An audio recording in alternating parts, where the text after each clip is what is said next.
बहुत सावधानी से कथा सुनिएगा और अपने चित्त में उतारिए। शिव महापुराण की कथा जिसके घर में चल रही है, जिसके टीवियों पर चल रही है, जिसके फेसबुक यूट्यूब पर चल रही है, जिसके मोबाइलों में चल रही है, घर में भले 5 मिनट शिव महापुराण की कथा चले, पर प्रतिदिन अपने मोबाइल को चालू कर 5 मिनट शिव पुराण चालू कर छोड़ दिया करो।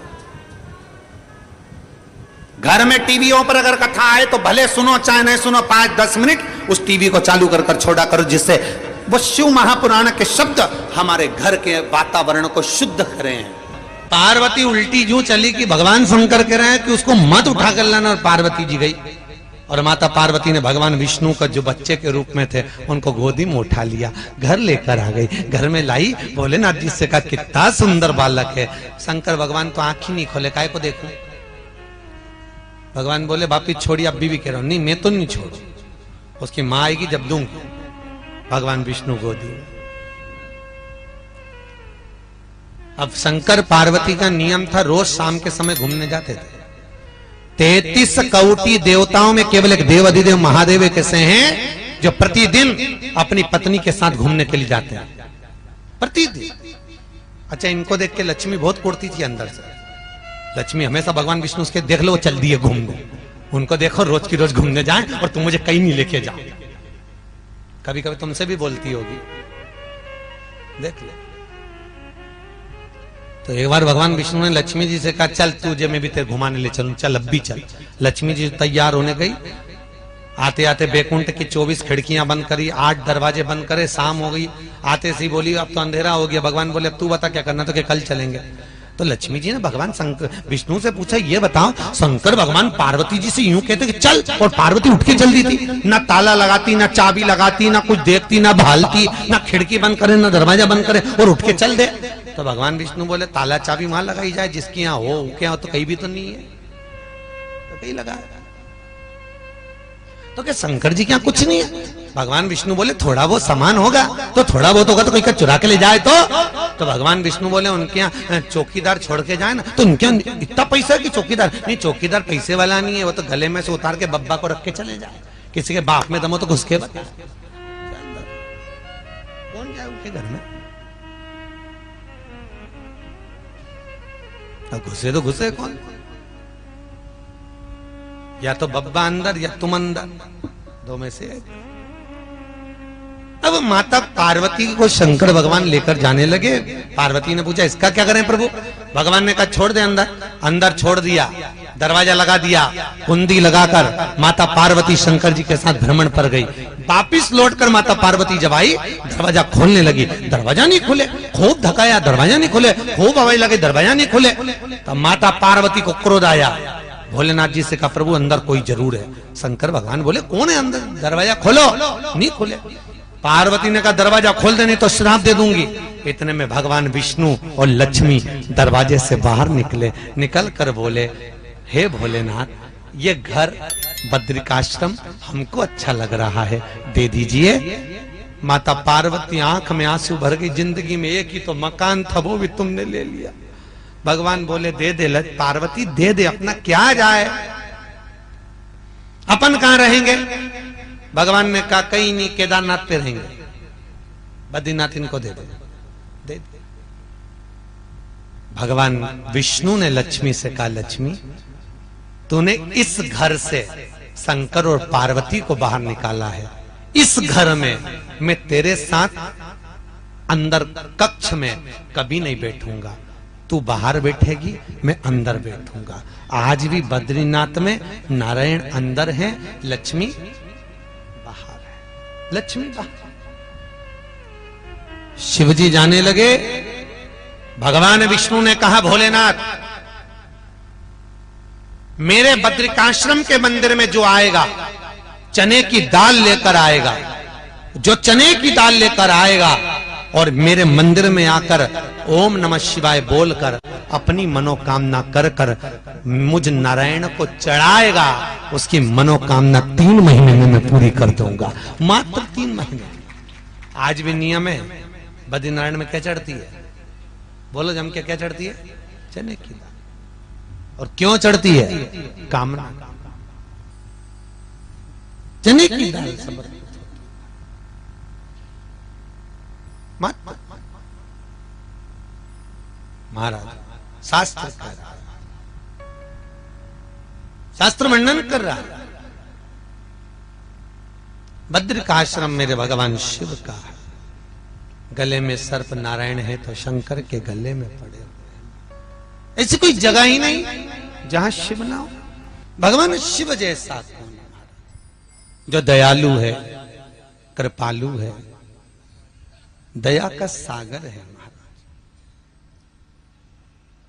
हर जगह सर्वस्वता का निवास करने वाला है, सर्वस्वता।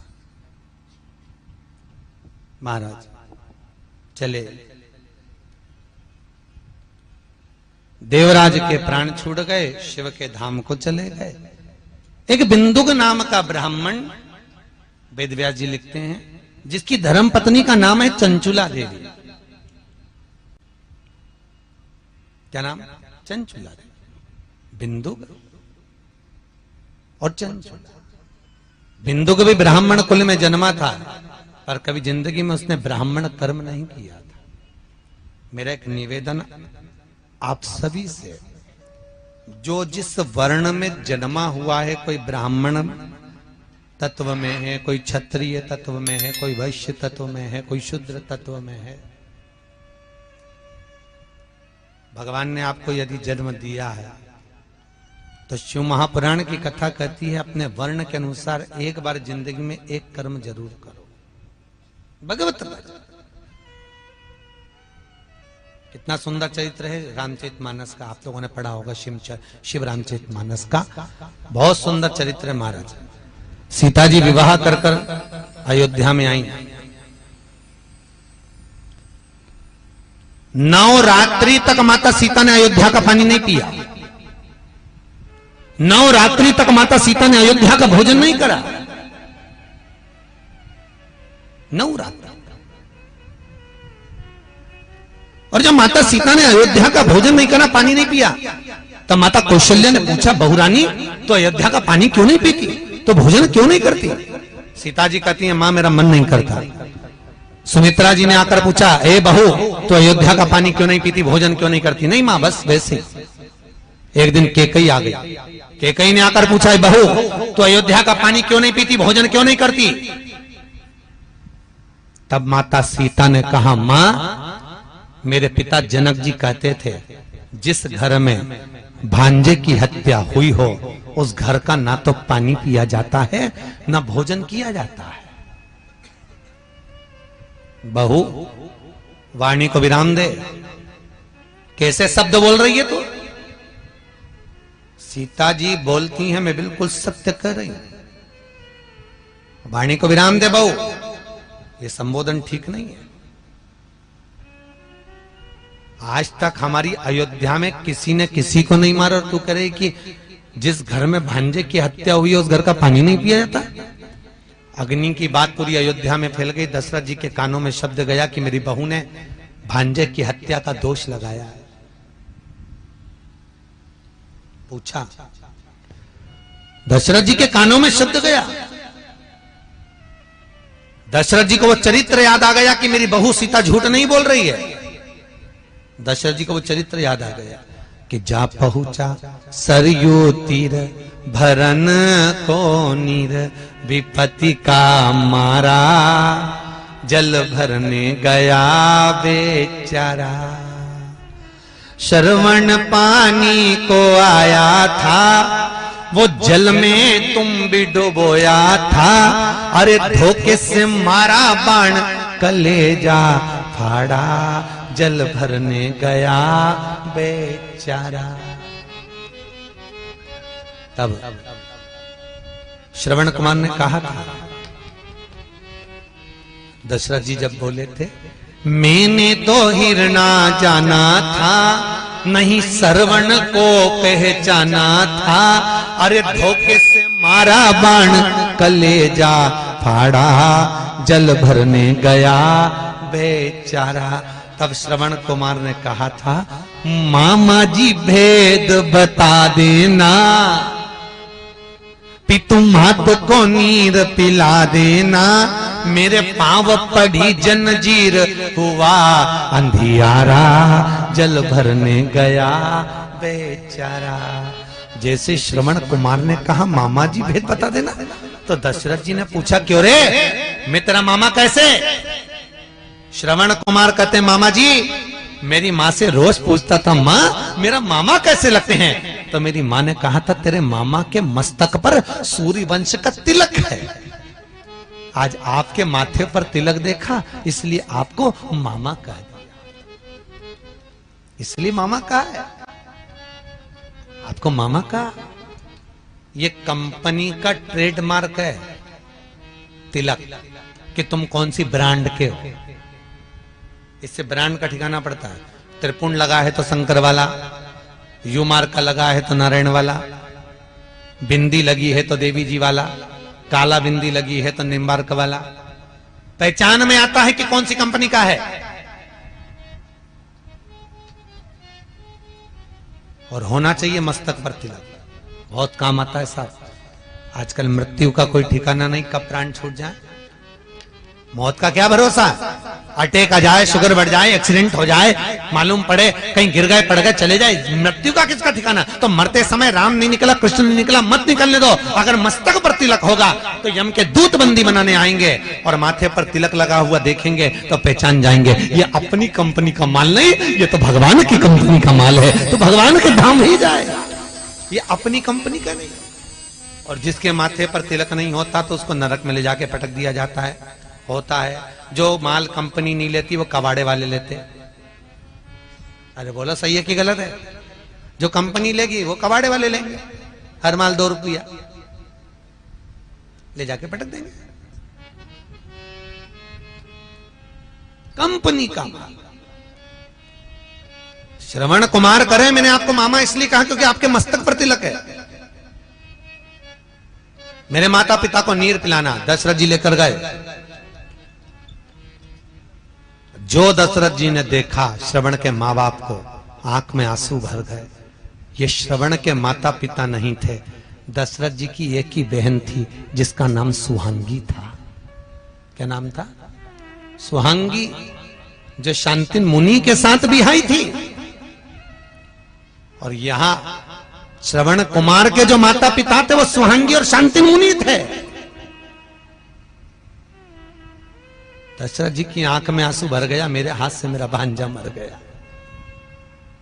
और मेरी बहू झूठ नहीं बोल रही, भांजे की हत्या दोष लग गया है। तो दशरथ जी ने पूछा सीता जी से हम क्या करें कि भांजे की हत्या का दोष मिट जाए और पानी पी ले, तू भोजन कर ले। गुरुजी से पूछा, गुरुजी ने कहा एक काम करो, भांजे की हत्या के दोष को मिटाना है तो 1000 ब्राह्मण को एक जगह पर बिठाकर भोजन करा, दक्षिणा देकर विदा कर दो, भांजे की हत्या का दोष मिट जाएगा। करा दे? सीता जी ने कहा मेरे पिताजी ने ये नहीं बताया। तो तुम्हारे पिताजी ने क्या बताया? कई कई बहुएं होती हैं जो मायके के मेथड से चलती हैं। सास उनको कितना ही बताए कि तिल्ली का लड्डू ऐसे बना, हलवा ऐसे बना, सास की नहीं सुने। जो माँ ने सिखा के भेजा है वो तो वैसी बनाई नहीं बनी। तुम्हारे पिताजी ने क्या बताया? सीता जी बोली मेरे पिताजी ने बताया है 1000 ब्राह्मण को जिमाने की जरूरत नहीं है, केवल एक ब्राह्मण जिसने ना कभी किसी के घर खाया हो ना पानी पिया हो, उसको बुलाकर भोजन करा के दक्षिणा देके विदा कर दो, भांजे की हत्या का दोष मिट जाएगा। पूरी अयोध्या में देखा तो ऐसा ब्राह्मण नहीं मिला, पूरे नगर में ढूंढा कहीं नहीं मिला। तुम्हारे पानतलई में हो तो बताओ, जिसने ना कभी किसी के घर खाया हो ना पानी पिया हो, ऐसा ब्राह्मण जो ना कभी किसी के घर में जाकर मुंह झूठा करा हो, ऐसा ब्राह्मण जो ना किसी के घर में भोजन ग्रहण करा हो, ना एक गिलास पानी पिया हो, ऐसे ब्राह्मण को भोजन कराओ, दक्षिणा देकर विदा कर दो। पूरे देखा नहीं मिला, पत्र लिखा जनक जी के यहाँ, जनक जी ने पत्र लिखकर भेजा महाराज पूरी दुनिया में ऐसा बामन नहीं मिलेगा, केवल एक ही बामन है, उसका नाम लंका का राजा रावण है, जिसने ना कभी किसी के घर खाना खाया ना पानी पिया, क्योंकि इसकी प्रवृत्ति राक्षस की है। ऐसे राक्षस को लोग घर में बुलाते ही नहीं भोजन करने, तो उसको तुम बुलाओ। दशरथ जी ने पत्र लिखा, श्रीमान रावण जी महाराज आप एक समय भोजन के लिए हमारे यहां पधारे। कितने समय? जम के बोलो, एक समय। इसलिए आज भी शादी में लिखा जाता है सुहानी शाम से ढलती रात तक, इसके बाद मत आना राक्षसों। तो रावण के समय से चालू हुआ ये, एक समय भोजन के लिए पधारो। कितना समय? एक समय, क्योंकि मालूम है राक्षस को 2 टाइम जिमाना भी भारी पड़ जाए। एक समय पत्र गया, वो पत्र मंदोदरी के हाथ लग गया।